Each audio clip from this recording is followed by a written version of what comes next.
So hello everyone, welcome or welcome back to my channel. My name is महिमा Singh, NEET 2026 topper. आज मैं बताने वाली हूँ अपनी नीट की जर्नी के बारे में कि कैसा मेरा प्लान यूपीएससी से डाइवर्ट होके नीट की तरफ बढ़ा और कैसे मैं नीट में एंटर करी आफ्टर हैविंग पीसीएम स्ट्रीम. मेरे पास क्लास 12th में पीसीएम ही थी, तो मैंने कैसे नीट किया और नीट में कैसे आई मैं, वो सब मैं आज आपको बताने वाली हूँ कि कैसे एक सिंपल सी लड़की महिमा, जो कि हमेशा यूपीएससी के सपने देखती थी, आईएएस ऑफिसर महिमा सिंह हमेशा उसकी ज़ुबान पे रहता था, कैसे वो यूपीएससी के पाथ से डेविएट होके नीट की तरफ बढ़ी और डॉक्टर महिमा सिंह बनने जा रही है. तो आज की पूरी वीडियो मेरी जर्नी के ऊपर होने वाली है. तो let's start with the video. सबसे पहले क्लास 10th में मेरे 96% आए थे. क्लास 10th में मेरे 100 आउट ऑफ 100 थे मैथमेटिक्स में एंड 95 आउट ऑफ 100 थे साइंस में. उसके बाद मेरा प्लान हमेशा से था कि मैं यूपीएससी करूँगी. मुझे यूपीएससी के अंदर एंटर करना था, तो एक टीचर ने सजेस्ट किया कि यूपीएससी में ज़्यादातर बच्चे वही सिलेक्ट होते हैं जिनके पास मैथमेटिक्स रहती है. तो क्लास 11th में जब स्ट्रीम चूज़ करने की बारी आई तो मैंने मैथमेटिक्स चूज़ की, पीसीएम चूज़ की और क्लास 11th ऐसे ही गई, अच्छे से गई पीसीएम के साथ. फिर क्लास 11th के एंड में आके, क्योंकि मेरे फादर की मेडिकल एजेंसी है, तो उन्होंने मुझे सजेस्ट किया कि बायो लेके आगे की पढ़ाई बायो से कर लो. मैं अपने पाथ में बिल्कुल सीधा चलना चाहती थी. मैं कोई भी डिस्ट्रैक्शन नहीं चाहती थी. मैं कोई भी इधर उधर के रास्ते पे नहीं जाना चाहती थी. फिर जब क्लास 12th, ऐसे मैं क्लास 12th में आई. क्लास 12th में जब मेरे एग्ज़ाम चल रहे थे उस टाइम पे मेरे जो नाना हैं वो he was diagnosed with cancer. And cancer की जब हमें पता चला कि उनको कैंसर है, उस टाइम उनकी वो लास्ट स्टेज थी. तो रिपोर्ट कराई. रिपोर्ट आने में भी काफ़ी टाइम गया एंड उस सब बीच में उनकी कंडीशन काफ़ी ख़राब होने लगी थी. एंड उसके बाद क्लास 12th मेरी ऐसे ही ख़त्म हो गई थी, फिनिश हो गई थी क्लास 12th. मेरे परसेंटेज 91% आए थे क्लास 12th में. एंड उसके बाद मेरे फादर और मैं रिसर्च कर रहे थे कि यूपीएससी की प्रिपरेशन कैसे स्टार्ट करें. तो वहाँ पे हमने बहुत सारी वीडियोस देखी. हमें पता चला कि यूपीएससी के लिए सभी लोग कोई ना कोई बैकअप प्लान चूज़ करके रखते हैं. Most of the people backup plan choose करते हैं. अब मेरे पास बैकअप प्लान के लिए या तो मैं बीएससी कर सकती थी, बट मुझे ये बैकअप प्लान चूज़ नहीं करना था. मेरे फादर ने मुझे सजेस्ट किया कि सिंगल सब्जेक्ट से बायोलॉजी लेके एंड नीट के लिए प्रिपरेशन करनी चाहिए. मैंने उनकी बात मानी, क्योंकि उस टाइम पे मेरे नाना की भी कंडीशन बहुत ख़राब चल रही थी. तो मैंने सोचा कि हमारे घर में एक ऐसा डॉक्टर होना बहुत ज़्यादा ज़रूरी है. हमारे घर में दूर दूर तक कोई डॉक्टर नहीं है, तो मैंने सोचा कि वाई नॉट नीट. तो मैं नीट में आगे बढ़ी. मैंने बायोलॉजी पढ़ना स्टार्ट किया. जब मैंने बायोलॉजी पढ़नी स्टार्ट की तो मुझे इंटरेस्ट आने लगा, काफ़ी ज़्यादा इंटरेस्ट आया. फिर मैंने बैच लिया.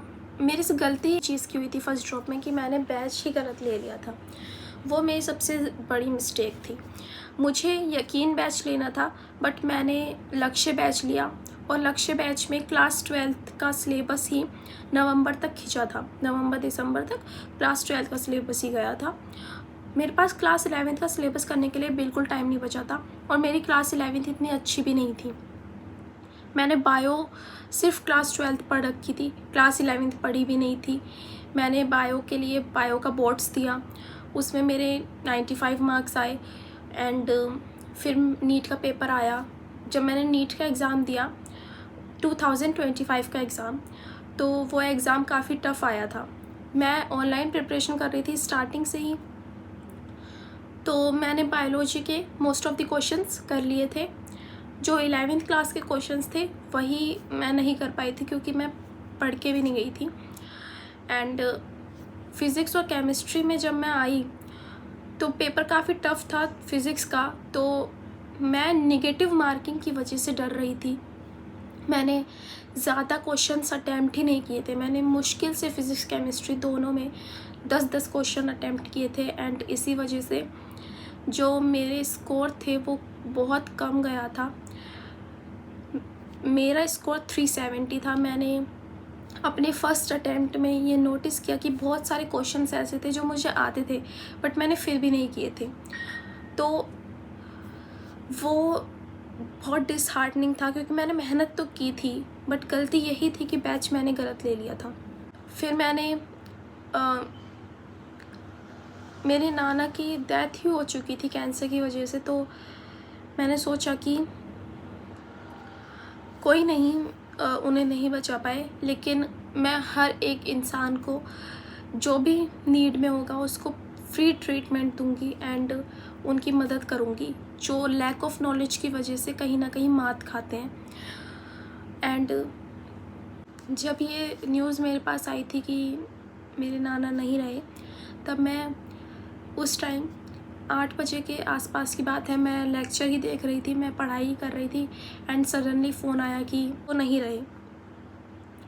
उसके बाद मैं पढ़ रही थी और मेरे आँखों से कंटिन्यूसली आंसू बह रहे थे, बट मैंने पढ़ाई नहीं छोड़ी थी। मैं लगातार पढ़ रही थी, क्योंकि मुझे ये सिर्फ अपने लिए नहीं करना था, मुझे ये अपने पेरेंट्स के लिए करना था, अपने नाना के लिए करना था।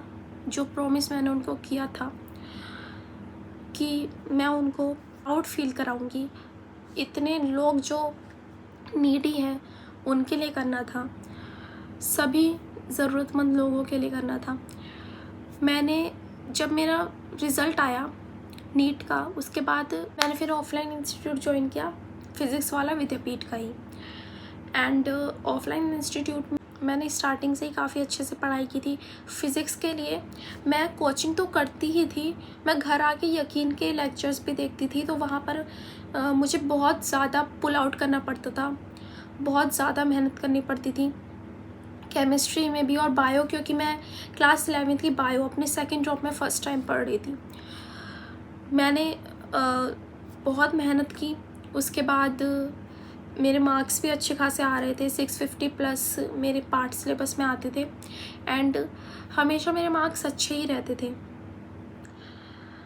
मुझे लग रहा था, ये फीलिंग आ रही थी कि हाँ इस बार हो जाएगा।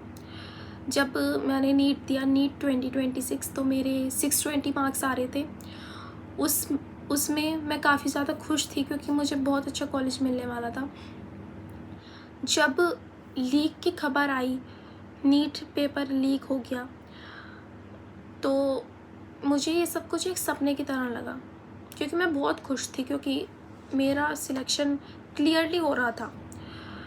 जब नीट लीक हुआ, दोबारा से एनसीईआरटी की बुक उठाकर पढ़ना बहुत ज़्यादा डिफ़िकल्ट फील हो रहा था, बट मैंने स्टार्ट किया क्योंकि मैं पार्शियल ड्रॉपर थी, तो मेरे उस टाइम पे एग्ज़ाम्स भी चल रहे थे कॉलेज के, तो मैंने कॉलेज के एग्ज़ाम से मैं फ्री हुई।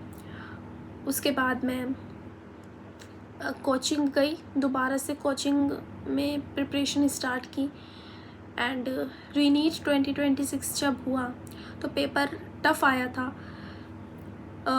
उस टाइम पे जब आप एग्ज़ाम हॉल में बैठे रहते हैं तो आपको नहीं पता चल पाता कि ये क्या होने वाला है। टफ़ पेपर जब आया तो मैं देख के थोड़ा डिसहार्टनिंग फील हुआ कि पता नहीं सिलेक्शन होगा या नहीं, लेकिन जब बाहर आके देखा, सभी लोगों ने बोला कि पेपर वाकई में काफ़ी टफ़ था, तो अच्छा फील हुआ, क्योंकि सिलेक्शन हो रहा था मेरा। तो फिर पार्शियल ड्रॉप के साथ मेरी नीट की प्रिपरेशन मैनेज करना मेरे लिए डिफ़िकल्ट तो रहा था, क्योंकि मैं कभी कॉलेज के एग्ज़ाम्स देती थी, कभी कोचिंग के टेस्ट देती थी, तो उन सबको साइमल्टेनियसली मैनेज करना मेरे लिए डिफ़िकल्ट तो था, बट मुझे करना था, क्योंकि ये ही मेरा सपना है, सभी ज़रूरतमंद लोगों की मदद करना। आगे भी मैं जितना ज़्यादा अच्छा कर पाऊँगी मैं करूँगी। यही मेरी पूरी जर्नी थी 2 साल की नीट की। एंड मेरे लिए रिज़ल्ट से ज़्यादा खूबसूरत ये जर्नी रही है। आप लोग भी जब आएंगे नीट की प्रिपरेशन के बाद, आपका जब रिज़ल्ट आएगा तो आप लोग भी देखेंगे कि रिज़ल्ट से ज़्यादा वो जर्नी आपको खूबसूरत लगेगी जैसे मुझे लगी। तो यही थी मेरी नीट की journey. Thank you so much for watching.